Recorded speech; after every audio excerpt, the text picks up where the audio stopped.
Hello friends, myself Amit Patel, BAS officer from 60 to 62nd batch. आज मैं GS paper 2 का part 2 economy and geography BPSC के लिए उसके स्ट्रैटेजी को मैं डिस्कस करूँगा।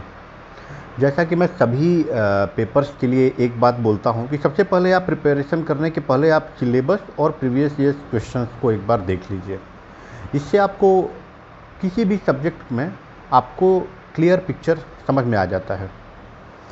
सेकेंड थिंग कि इसको पढ़ें कैसे, इसको तैयार आपको कैसे करने हैं।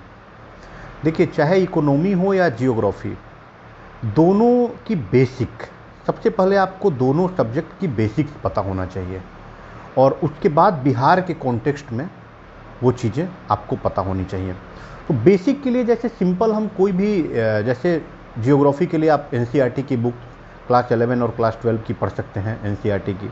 और इकोनॉमी के लिए जो भी मार्केट में जो पॉपुलर सोर्सेज हैं आप उनमें से कोई भी एक देख सकते हैं। जैसे श्रीराम आईएएस का नोट्स काफ़ी अच्छा है, मैंने खुद भी देखा है। या फिर यूट्यूब पे आप मृणाल के वीडियोज आप देख सकते हैं, उनके जो अनअकैडमी पे जो हैंडआउट्स आते हैं उनका भी आपको प्रिंट आपको मिल जाएगा, आप उसको भी देख सकते हैं। उसके अलावा ये तो हो गया जनरल, आपको बेसिक कॉन्सेप्ट्स जो हैं इकोनॉमी के या ज्योग्राफी के वो कैसे क्लियर होंगे वो मैंने बता दिया। सेकेंड थिंग, जैसे बिहार के कॉन्टेक्स्ट में भी आपको जानना है तो बिहार से रिलेटेड भी कोई भी बुक आप लेके उसको पढ़ सकते हैं, लेकिन बिल्कुल सेलेक्टिवली पढ़ना है। मैं उसको आपको आगे भी बताऊंगा कैसे आपको तैयार करना है। देखिए, कुछ अन्य सोर्सेज हैं जो कि काफ़ी हेल्पफुल हुए थे मेरी तैयारी में, अगर आप भी उसको देखें तो वो काफ़ी हेल्पफुल होंगे। जैसे एनएस नॉलेज पॉइंट करके एक चैनल है, वो भी सिलेक्टेड कैंडिडेट हैं निरंजन सर, और उनका काफ़ी अच्छा चैनल है। मैंने भी अपनी तैयारी के टाइम उनके चैनल पे बिहार स्पेशल इकोनॉमी और ज्योग्राफी के काफ़ी अच्छे वीडियोज़ हैं, तो आप उनको जो है उनको आप देख सकते हैं और उससे अपनी तैयारी को कर सकते हैं। एक बिहार स्पेशल लुसेंट सामान्य ज्ञान, वैसे तो वो पीटी की बुक है, पीटी के लिए ज़्यादा कारगर है, बट मेंस के लिए भी काफ़ी काम आता है। जैसे मैं आपको एग्जांपल दे दूं, जैसे आपको बेसिक क्लियर है, मान लीजिए बिहार का रेनफॉल पैटर्न के बारे में आपको जानना है, आपको रेनफॉल के बारे में पता है कि रेनफॉल कैसे होता है, क्या होता है, और आप उस नॉलेज में बिहार के कॉन्टेक्स्ट में उसमें जो डेटा दिया हुआ है बिहार स्पेशल लुसेंट सामान्य ज्ञान, उससे आप आप उसकी जानकारी आपको हो सकती है और आंसर लिखने में भी आप इस्तेमाल कर सकते हैं। तो बहुत सारे जो टॉपिक्स हैं जैसे इंडस्ट्री के रिलेटेड बहुत ही शॉर्ट में एक पेजेज में दे दिया गया है बिहार स्पेशल लुसेंट सामान्य ज्ञान में, तो आप वहाँ से भी उसको आप समझ सकते हैं। उसके बाद करंट अफेयर्स का इस सेक्शन में काफ़ी योगदान है, मैं आगे आपको बताऊंगा कैसे योगदान है। सबसे पहले मैं आपको थर्ड पॉइंट आपको बताना चाहूँगा। देखिए, इसमें 3 तरह के क्वेश्चंस, मैं अपनी तैयारी के टाइम में इस पूरे सेक्शन को 3 भाग में डिवाइड किया था। इसमें पहला टाइप का जो क्वेश्चन होता है वो बिहार से रिलेटेड होता है, इकोनॉमी और ज्योग्राफी ऑफ बिहार, क्या इंडस्ट्रीज हैं या क्या इंडस्ट्रियलाइजेशन और बिहार में क्या कंस्ट्रेंट्स हैं, जो आप प्रीवियस ईयर के क्वेश्चंस में आप देख सकते हैं।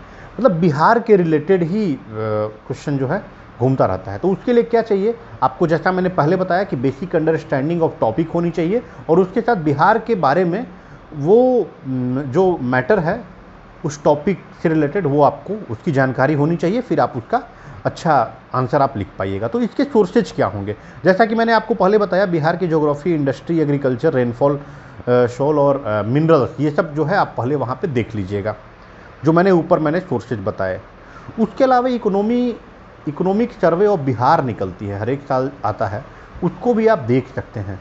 और कई लोग ये पूछेंगे कि काफ़ी बल्कि बुक होता है, तो आप ये भी कर सकते हैं, अगर आपका 4, 5, 6 लोगों का अगर ग्रुप है तो उसमें आप मान लीजिए कि 10 या 15 चैप्टर हैं, तो 2-2 चैप्टर करके आप सभी लोग एक दूसरे को डिवाइड कर सकते हैं और इम्पोर्टेंट पॉइंट को मार्क, जो भी पढ़ेगा उसको मार्क कर देगा और फिर आप सब लोग मिल के सभी के द्वारा जो मार्क किया हुआ है उसको आप लोग इंक्लूड कर लेंगे।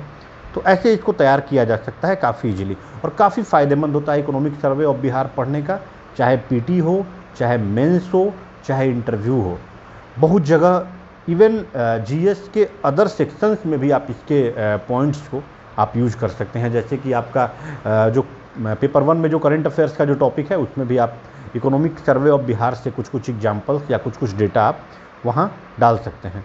उसके बाद जो दूसरा टाइप के जो क्वेश्चन हैं वो कुछ बीपीएससी के कुछ फेवरेट टॉपिक्स हैं, जिससे आप देखिएगा हर एक साल उस पर घुमा फिरा के क्वेश्चन पूछते ही पूछते हैं। तो ये कैसे पता चलेगा? प्रीवियस ईयर के क्वेश्चन पेपर देखिए, उसमें regional development, local level planning या इस तरह की चीज़ें, एग्रीकल्चर, इस तरह की चीज़ें हर एक साल घुमा फिरा के वो पूछते ही पूछते हैं। तो इस तरह के क्वेश्चंस पे आप एक रेडीमेड आंसर आप तैयार कर लीजिए और उसको आप समझ लीजिए, ताकि एग्जाम में जाने के बाद अगर उस तरह के क्वेश्चंस पूछें, थोड़ा घुमा फिरा के भी पूछे, तो आप इजीली आप हैंडल कर लीजिएगा। तो 3 तरह का मैंने बताया, पहला स्पेशली रिलेटेड टू बिहार, दूसरा प्रीवियस ईयर्स के जो क्वेश्चंस जो कुछ फेवरेट टॉपिक्स हैं, और तीसरा जो है वो करंट अफेयर्स। लास्ट 6 महीने में जो भी current affairs related to economy and geography जो आए हुए हैं, तो उसको आप देख जाइए, उससे काफ़ी क्वेश्चंस जो हैं इसमें आते हैं। आगे मैं आपको जब बताऊंगा प्रीवियस ईयर्स क्वेश्चंस को, अब मैं बताऊंगा तो आपको समझ आ जाएगा कि इस तरह से। तो ये रहे 3 एरियाज, इस तरह से हमको अपनी तैयारी को सिंक्रोनाइज करनी है। देखिए, एक चीज़ तो है कि ये जो एरिया है, ये जो सेक्शन है, ये सबसे ज़्यादा मतलब मैक्सिमम लोग जो मेंस लिखते हैं तो उनको सबसे ज़्यादा दिक्कत इसी में होती है, क्योंकि ये जो है बहुत बड़ा सिलेबस है इसका। अगर आप एक एक करके आप तैयार करने चलें तो बहुत ज़्यादा बड़ा सिलेबस होगा, और उसमें जो है बहुत ही कम 3 क्वेश्चंस लिखने होते हैं। तो अगर बहुत ज़्यादा अगर आप सिलेबस लेके बैठें तैयार करने, तो कॉस्ट बेनिफिट जो है वो काफ़ी कम है। तो इसमें जो है आपको बहुत स्मार्ट वे में आपको तैयार करना है इसको। आप बिल्कुल सेलेक्टिवली पढ़िए, जिस तरह के क्वेश्चंस आ रहे हैं उन पे ही ज़्यादा ध्यान दीजिए, क्योंकि वैसे भी हमको लगता है कि 4 या 5 क्वेश्चंस होते हैं, उनमें से 2-3 लिखना होता है। तो अगर इधर उधर से भी अगर कुछ पूछ दिया तो एक क्वेश्चंस तो आपको छोड़ने का भी फ्रीडम होता है। तो इसीलिए मैं बोला कि इसको काफ़ी स्मार्टली आपको हैंडल करना है, इवन तैयारी करने में भी और क्वेश्चन को अटेम्प्ट करने में भी काफ़ी स्मार्टली आपको हैंडल करना होता है, क्योंकि इसमें क्वेश्चंस जो हैं वो डायरेक्ट नहीं होते हैं, इनडायरेक्टली होते हैं। आपको डिफरेंट जो पीसेज ऑफ नॉलेज है उसको इकट्ठा करके एक आपको अच्छा आंसर लिखना होता है, जो कि मैं जब कुछ क्वेश्चंस मैं आपको बताऊंगा तो आगे आपको मैं बताऊंगा। नेक्स्ट डाउट होगा कि इसको प्रैक्टिस कैसे करना है। मेरे हिसाब से प्रैक्टिस के लिए आपको ज़्यादा इधर उधर नहीं भागना है। आप प्रीवियस ईयर्स के क्वेश्चंस को पकड़िए, उनको प्रैक्टिस करिए, और उस क्वेश्चंस को देखते हुए अगर आपको प्रेजेंट कॉन्टेक्स्ट में या प्रेजेंट जो करंट अफेयर्स में कुछ क्वेश्चंस खुद से अगर फ्रेम कर सकते हैं, तो आप फ्रेम करिए खुद से प्रीवियस ईयर्स क्वेश्चंस के हिसाब से। उनको प्रेजेंट कॉन्टेक्स्ट में आप क्वेश्चंस खुद से फ्रेम करिए और उसको आंसर लिखिए, या फिर कोई अच्छा टेक्स्ट सीरीज अगर आपको मिल जाए तो आप उसके भी क्वेश्चंस को प्रैक्टिस कर सकते हैं। नेक्स्ट, कैसे अटेम्प्ट करना है इसको। देखिए, जैसा सिंपल हर एक क्वेश्चंस में जैसे मैंने बताया कि पहले इंट्रो, फिर बॉडी, फिर कंक्लूजन। इंट्रो जो है उसमें भी वैसे ही जैसे मैंने पहले के वीडियोज में बताया कि या तो जो टर्म्स हैं उनको डिफाइन कर दीजिए, या कैसे वो कॉन्टेक्स्ट में आया, ओरिजिन कैसे वो हुआ वो लिख दीजिए, या कुछ डेटा वेटा। इकोनॉमी में तो काफ़ी डेटा भी होते हैं, कुछ इम्पोर्टेंट डेटाज आप उनका चार्ट बना लीजिए 1-2 पेज का, और उससे भी आप कई बार क्वेश्चंस की जो इंट्रोडक्शन लिखने की शुरुआत आप कर सकते हैं। और बॉडी, नेक्स्ट जो है बॉडी, एक चीज़ ध्यान रखना है, ये क्वेश्चंस होंगे ना, आपको बहुत सारे 2 या 3, हमेशा 2 या 3 क्वेश्चंस होंगे एक क्वेश्चंस के अंदर। अगर आप उनको ब्रेक करिएगा तो 2 या 3 क्वेश्चंस होंगे, और उन सभी को रिलीजियसली आपको आंसर के अंदर हैंडल करना है। और नेक्स्ट जो है थर्ड आपका कंक्लूजन है। तो कंक्लूजन, इसमें भी वैसे ही आपको थोड़ा कुछ पॉजिटिव देना है, कुछ सजेस्टिव देना है, कुछ फ्यूचरिस्टिक ऑप्टिमिस्टिक टाइप का आपको कंक्लूजन देना है। ये नहीं कि बस बिहार में तो कुछ हो ही नहीं सकता है, कुछ उद्योग धंधे लग ही नहीं सकते हैं, कुछ हो ही नहीं सकता है, ये सब नहीं, फ्यूचरिस्टिक आपको देना है। Next, when to approach. Examination में इसको कब, वैसे तो आपको जब मन आए वैसे तब आप इसको अप्रोच कर सकते हैं, बट मेरा स्ट्रैटेजी हुआ करता था पेपर सेकंड में कि सबसे पहले मैं साइंस एंड टेक को कंप्लीट करता था, क्योंकि साइंस एंड टेक में मुझे लगता था कि थोड़ा अच्छे से लिखना है, थोड़ा सोच के या थोड़ा अच्छे से लिखना है, तो मैं साइंस एंड टेक को पहले करता था। बाद में पॉलिटी के क्वेश्चंस थोड़े से याद या फिर थोड़ा सा कन्वेंशनल टाइप आता था, तो उसको हम बीच में लिखते थे, और सबसे लास्ट में मैं इसको अटेम्प्ट करता था। तो लेकिन आप जैसे आपको ठीक लगे वैसे आप अप्रोच कर सकते हैं।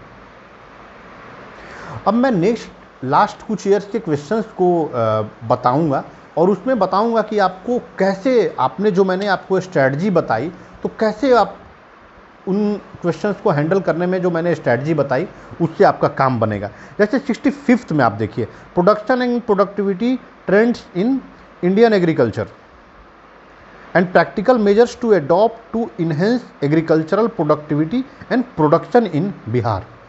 देखिए, प्रोडक्शन, इसमें क्वेश्चंस का फर्स्ट पार्ट है production and productivity trend in Indian agriculture since 1991। जब आप ये आपको श्रीराम आईएएस की बुक में आपको मिल जाएगा, या कोई भी इकोनॉमी से रिलेटेड जो बुक है उसमें आपको प्रोडक्शन क्या होता है, प्रोडक्टिविटी क्या होता है, या कोई भी ज्योग्राफी की भी बुक में आपको मिल जाएगी। आपको ये जो क्वेश्चन है इसको हैंडल कैसे करना है, सबसे पहले तो आप प्रोडक्शन एंड प्रोडक्टिविटी की डिफिनीशन आप लिखिएगा फर्स्ट एक पैराग्राफ में, क्या प्रोडक्शन क्या होता है और प्रोडक्टिविटी क्या होती है, ठीक है। और नेक्स्ट पैराग्राफ में आइएगा production and productivity trend in Indian agriculture since 9। अब 1991 के बाद इंडियन एग्रीकल्चर में क्या चेंजेज आए हैं, आपको उस तरह से लिखना है।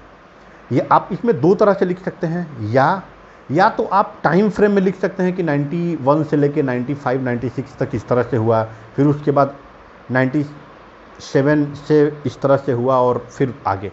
या फिर आप एरिया वाइज लिख सकते हैं कि जो आपको ग्रीन रिवॉल्यूशन वाला जो एरिया है, आपको पंजाब, हरियाणा और वेस्टर्न यूपी, उस एरिया में जो है इस टाइम फ्रेम में क्या चेंजेज आए। उसी तरह से आप बिहार, यूपी का भी, बिहार और ईस्टर्न यूपी का जो एग्जाम्पल है इसका भी आप देख सकते हैं कि कैसे हम जो है मोनोटोनस क्रॉप्स की तरह हम बढ़ गए। जो पहले हम दलहन इत्यादि की जो खेती करते थे वो सब हम करना बंद कर दिए। तो इस तरह से आप इसको लिखिएगा। अब उसके बाद practical measures to adopt to enhance agricultural productivity and production in Bihar.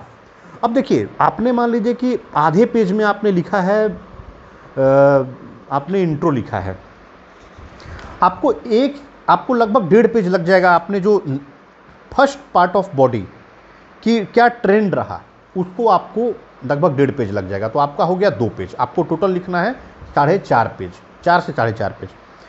अब इसमें है कि practical measures to adopt to enhance agricultural production and productivity in Bihar. अब आप 2 लाइन में थोड़ा सा कंक्लूजन, थोड़ा सा एक ब्रेक दीजिएगा, थोड़ा सा लिखिएगा बिहार में भी, कि बिहार भी जो है एग्रीकल्चर प्रधान राज्य है और इस चीज़ की खेती होती है। अब उसके बाद लिखिएगा measures to adopt to enhance agricultural production. अब प्रोडक्शन के लिए एक पैराग्राफ में आप प्रोडक्शन लिखिएगा। आपने 2 पेज आप लिख चुके हैं, 1 पेज आप लिखिएगा प्रोडक्शन को कैसे बढ़ाना है। तो आप जो आपके पॉइंट्स होंगे प्रोडक्शन को कैसे बढ़ाना है पॉइंट वाइज लिखिएगा। और नेक्स्ट 1 पेज में लिखिएगा practical measures to adopt to enhance productivity. दोनों अलग अलग चीज़ है। प्रोडक्शन मतलब कि ज़्यादा क्रॉप कैसे आपको उपजाना है। जैसे मान लीजिए कि कोई वेस्टलैंड है, कोई बंजर भूमि है, आपने उसको भी आपने ठीक कर दिया और वहाँ पे भी आपने उपजाना आपने शुरू कर दिया। और प्रोडक्टिविटी का मतलब होता है कि जहाँ पे पहले खेती हो रही है, मतलब पर यूनिट लैंड में आपने कैसे मोर इल्ड आपने कर दिया। तो इस तरह से आपको लिखना है। उसी तरह से नेक्स्ट जो क्वेश्चन था 65 में कि discuss the relevance of economic planning in India in post economic reform era, explain that how a state and market can play synergic role in economic development. देखिए, ऐसा मैंने आपको बताया था मैंने जब स्ट्रैटेजी में मैंने जब सेकेंड पार्ट आपको बताया था कि फेवरेट टॉपिक्स हैं बीपीएससी के, उसी के हिसाब से देखिएगा आपको मैंने उसमें बताया था आपको इकोनॉमिक में प्लानिंग के बारे में बताया था कि प्लानिंग जो है बहुत ही खास टॉपिक है बीपीएससी का। तो इस तरह से आप इसकी तैयारी आप कर सकते हैं। जो मैंने बुक्स बताया उसमें ये सब काफ़ी डिटेल्ड में दिया हुआ है, आप यहाँ से आप लिख सकते हैं। अब इस क्वेश्चन का जो दूसरा पार्ट है, explain that how a state and market can play synergic role in economic development. तो जो 1991 में जो रिफॉर्म हुआ उसके बाद कैसे जो है मार्केट को भी ओपन किया गया, तो उससे जो है इकोनॉमिक डेवलपमेंट कैसे हुआ या कैसे सही होगा, मतलब स्टेट और मार्केट जो है दोनों मिल के कैसे जो है इकोनॉमिक डेवलपमेंट को ला सकते हैं, ये सब चीज़ें आपको डिस्कस करनी है। नेक्स्ट क्वेश्चन था what is the new definition of MSME.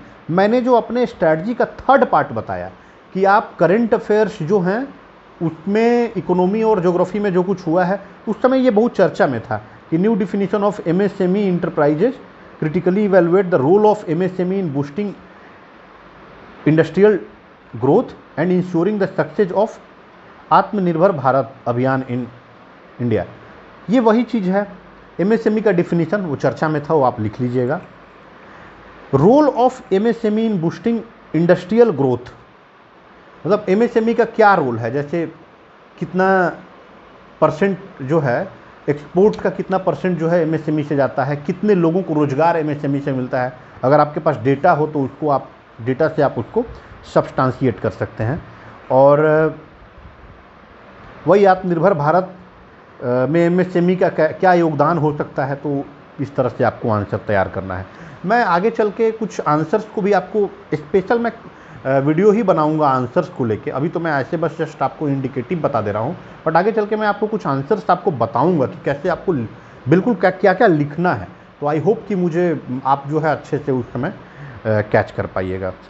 इसी तरह से 65th बीपीएससी में एक क्वेश्चन था main constraint in rapid economic development of Bihar, how can this constraint be removed. अब देखिए इसका पार्टिकुलर आपको आंसर मुझे नहीं लगता है कि कहीं किसी भी किताब में आपको बिल्कुल ये दिया होगा, लेकिन अगर आप बहुत सारी चीज़ें आप न्यूज़पेपर रेगुलर पढ़ रहे हैं तो जो खासकर जो बैकवर्ड रीजन्स हैं इंडिया के, और उसमें क्या रीजन है, क्या कॉन्स्ट्रेंट्स हैं, या फिर पार्टिकुलर अगर आप बिहार के बारे में आप जानते हैं या बिहार में रहे हैं तो आपको पता लग जाएगा, आप जानते होंगे, या बिहार के जो लोकल न्यूज़पेपर्स हैं वो भी बहुत बार ये आर्टिकल्स लिखते रहते हैं इकोनॉमिक बैकवर्डनेस क्यों है जो है बिहार में।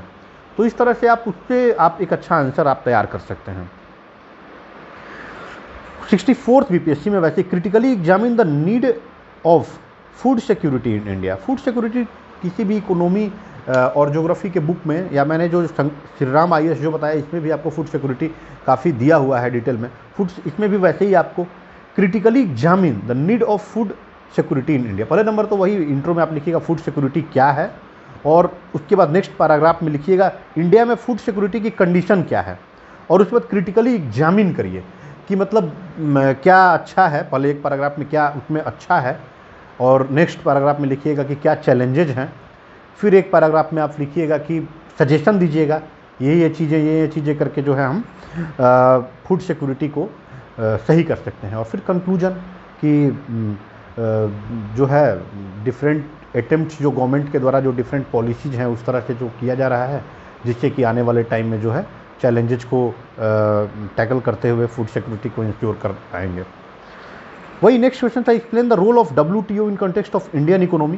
देखिए ये जो मैंने बेसिक जो मैंने बुक्स बताए उसमें WTO के बारे में दिया होगा, कैसे इसका ओरिजिन हुआ और कैसे, या आप मृणाल को भी देखें या फिर श्री राम आईएएस का जो बुक है उसमें भी आपको मिल जाएगा। और न्यूज़ में भी देखिए WTO क्या चैलेंजेस झेल रहा है, क्या इसके प्रोज एंड कॉन्स हैं, तो वो भी आपको आते रहते हैं, तो इसको तो ईजिली आप हैंडल कर सकते हैं। नेक्स्ट क्वेश्चन है evaluate the principal achievements of Indian economic planning. वही मैंने बताया कि प्लानिंग जो है बहुत फेवरेट है, तो प्लानिंग को आप देख लीजिएगा, जो मैंने ऊपर जो पहले मैंने बुक्स बताया वहाँ से, और उनको अच्छे से तैयार कर लीजिएगा, क्योंकि प्लानिंग को इधर उधर घुमा फिरा के हमेशा बीपीएससी पूछता रहता है। उसके बाद नेक्स्ट क्वेश्चन है unless the growth of population is checked in India the economic development can not be judged in its true perspective. काफ़ी सारे आर्टिकल्स आपको आते हैं, या पॉपुलेशन रिपोर्ट्स भी अभी कुछ दिन पहले आए थे, तो ये जो आते रहते हैं, तो इसको न्यूज़पेपर को अगर आप रेगुलर देख रहे हैं तो आपको अच्छे पॉइंट्स यहाँ से ले सकते हैं और आप अच्छा आंसर लिख सकते हैं। इस वीडियो में बस इतना ही। Thanks for listening.